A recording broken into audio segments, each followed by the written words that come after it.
Try to get underneath the light. Live again, once again, Tuesday night, barbecue pit, UFC previews.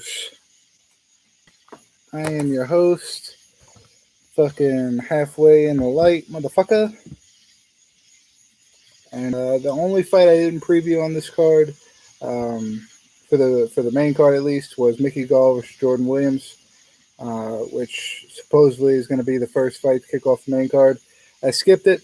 I went straight to Miranda Maverick versus Macy Barber, which is an interesting fight. Barber coming off 2 straight losses to Roxanne Modafferi and Alexa Grasso, 8-2 in her career, 5 knockouts, 2 submission wins. Never been finished. Both her losses being by decision. She got wins over Jillian Robinson, J.J. Aldrich, and Hannah Cyphers in her UFC career. Miranda Maverick is 9-2, has never been finished in her career. 5 wins by submission, 2-0 in the UFC. TKO wins over Lena Joja and a decision win over Jillian Robinson were her 2 fights in the UFC. I think she's got the better shot. I think she's longer. Got a little bit of a reach on Barber, maybe, or maybe she's taller, but she's got less of a reach. Either way, she's got way better grappling credentials. Macy Barber's got power in her hands, but smart bet goes to Miranda Maverick. I'm going to go submission or a decision. You know, both losses that Macy Barber had, she was outworked by Grasso. Grasso was a really good boxer, but she was outworked. And then she was grappled by Roxanne Modafferi used her grappling to defeat Macy Barber. So I think we're going to see more of the same with Miranda Maverick. Second fight I'm going to preview is Darren Elkins going against Derek Minner. Elkins, and this fight's actually even money, which is weird because Elkins' credentials are crazy off the wall. He's 25-9, 15-5, or no, 12-5 by decision. He's 2-4 since 2018. He won his last fight in November, submission over Luis Garagori. He's got wins over Michael Johnson, Mirsad Bektik, Garagori. He's got a 3-inch height and a 2-inch reach advantage over Minner. He's a brown belt in jiu-jitsu and is former Division II wrestler back in college. Derek Minner's 26-11, 22 wins by submission, 8 losses by submission. So he's 22-8. 8 out of his 11 losses, all submissions. 2-1 in the UFC. He's got wins over Charles Rosa and TJ Laramie, and a submission loss to Grant Dawson. Here's where it gets tricky. You would think, you know, with 8 out of your 11 losses by submission, Darren Elkins coming into the fight as brown belt in jiu-jitsu, you would think he would have the advantage in the submission game, not grappling per se, but in the submission game. And here Derek Minner is with a submission win over Charles Rosa. I think he had a decision win. I don't think it was submission, but decision win over Charles Rosa was a great. I think he's a black belt in jiu-jitsu. But I've always said, you go back in these videos and you can see I've said it probably millions of times. The kryptonite to good jiu-jitsu is great wrestling, great top pressure wrestling, and Division II wrestler, no wrestling credentials for Derek Minner. I think striking, Darren Elkins makes it a brawl, and I think Derek Minner fits directly into that. But I think if the fight goes to the ground and either man starts wrestling or clinch or grappling in any kind of way, Darren Elkins will take the advantage, and I think he gets back in the win column, making it 2 in a row here. Darren Elkins, I'm going to go decision probably. Kyler Phillips, Rulan Pava, very good fight on the main card. 9-1 is Phillips. Only loss was a split decision back in 2018 prior to him getting into the UFC. He's 3-0 in the UFC. Decision win over Gabriel Silva, TKO over Cameron Elsey, and a decision over Song Yandong in his last fight. He's got a 2.5-inch reach advantage over Pava, who is 20-3, 13 decision wins on his career, 2-2 in the UFC. He's got a doctor stoppage loss to Rodrigo Barnton and a split decision loss to Kai Kara France. He's got knockout wins, though, over Mark De La Rosa and then a decision win over Zelgas Zumagulov. So Pava showing that he's very durable, great, he's got great cardio. He can fight for the full 15 minutes. And he's got 23 professional fights, whereas Phillips has 10 professional fights, so 13 more fights of experience for Pava. Pava's coming in at plus 130. I think that's a little weird because of the experience factor, one, the cardio factor, two, and the fact that the level of competition that Pava has fought in the UFC seems a good bit higher than Kyler Phillips. Kyler Phillips did fight Song Yadong, but Pava's been in there with Burenton, Kai Kara France, Mark De La Rosa, and Zamagulov. So I'm going to go Pava, man. That's going to be my first underdog of the main card. I don't know if I forget what other two fights is on here, but I'm going to go Pava on that one. Probably by decision. He's probably going to be able to outwork him and maybe grapple with him a little bit, get him tired, and then his cardio is what's going to win him the fight in the end. Aspenland, Macy Chastain. I'm not going to pick an underdog on this one. Lad's 9-1. Her only loss was a TKO loss to Geraint Demandame in 2019. Her last fight was a TKO win over Yana Kunitskaya. That was all the way in December of 2019. So she's taken over about a year and a half, probably a little over a year and a half off. He's 4-1 in the UFC. She got wins over Ciara Eubanks, Tanya Evinger, Lena Landsberg. 6 out of 9 of her wins via TKO. And she also has another win over Eubanks in Invicta before she came to the UFC. Chastain has got a 3-inch height, 6-inch reach advantage, 7-1. Only loss is a decision loss to Lena Landsberg, 5-1 in the UFC.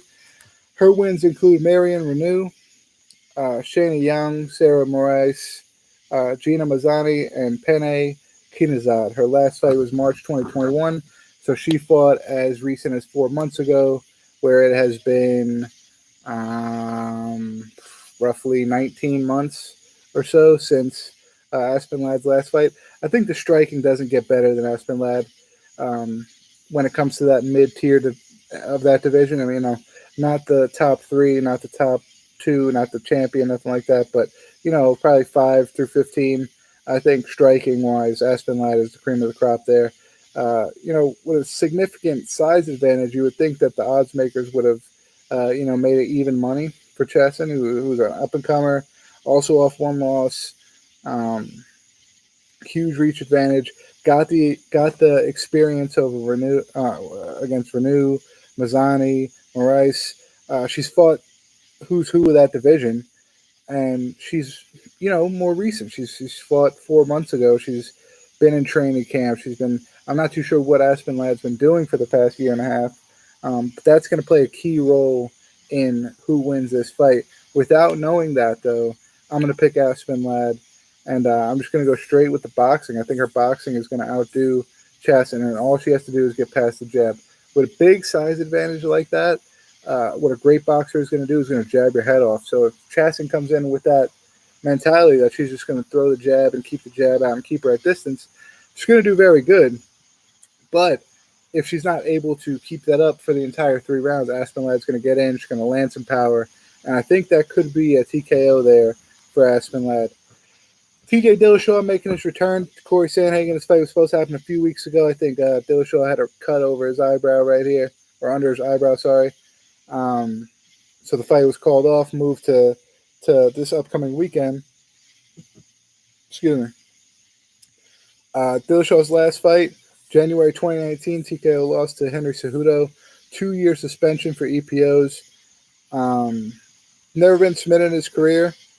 John Dodson and Henry Cejudo were the only 2 people to TKO TJ Dillashaw. He's going up against Sandhagen, and now notice that's 2 out of 4 of his losses are via TKO. So half of the losses he's taken in his career he's been knocked out in. TJ Dillashaw is known to go out on a shield.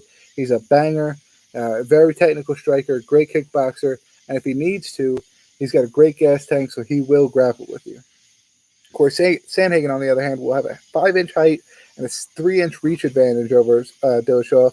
He's 14-2. He's on a 2-fight winning streak right now with highlight reel knockouts over Marlon Moraes and Frankie Edgar. He's never been knocked out in his career, and he's only been submitted 1 time, and that was by now bantamweight champion Aljamain Sterling. He's got great grappling, great submissions, length, amazing striking. We've seen with the wheel kick knockout. I think that was Frankie. The kid's sensational. The kid has great striking, great grappling, and with if you're, I just had a conversation with my buddy Ian the other day, and we were talking about Conor McGregor and Dustin Poirier, and I was telling him, I was getting in arguments with some people over the internet saying that, if this guy can beat this guy, that means he should be the best, and he should do this, that. But this fight is going to be able to show it perfectly. Cody Garbrandt versus Dillashaw showed it perfectly. That any given night, it's when you're that high level of a fighter, of a mixed martial artist, it's any given night, man. It's the game plan. It's how you come into the fight. It's how your cardio is coming into the fight. There's mad variables that go into if you're going to win that fight, and it doesn't have anything to do with skill, because once you're at the top 1, 2, 3, 4, 5 of any division in the UFC, the best promotion in the world, that's it, man. You're top 5. You have the skills to compete in that top 5. Now it comes down to game plan. Now it comes down to who's going to have the better cardio. Now it's going to come down to who is stronger, who can impose their will better.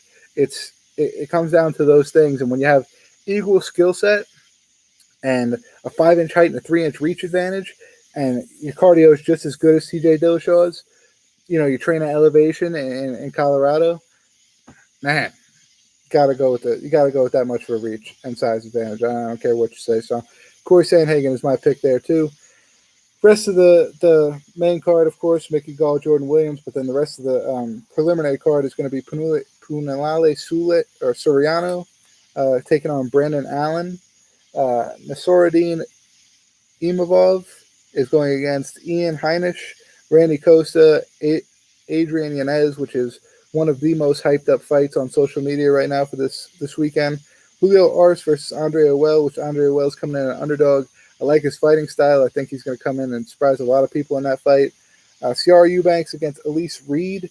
And then Diana Belbita versus Hannah Goldie is going to round out, be the opening fight for Saturday night. Great night of fights. I mean, really, really main card heavy. TJ Dillashaw, Corey Sandhagen, Aspen Ladd, Macy Chasson is big, heavy on the main card. They got a couple good fights on the prelims that I'm really excited about. But, man, when you look at the one, not this weekend, but next weekend, it's very similar as far as the main event is going to probably carry the entire card. You got Sean Strickland, Uriah Hall, Sean Strickland's biggest fight in his entire UFC career. And then other than that, Rani Yahya, Nico Montano is on the card. Chris Daukaus, Shamil Albertov, which was supposed to be this weekend, but they got moved, I guess, some kind of COVID protocol or something like that. Brian Barberina versus Jason Witt, it's a great fight. Philip Rowe, Orion Kosi. Let's see.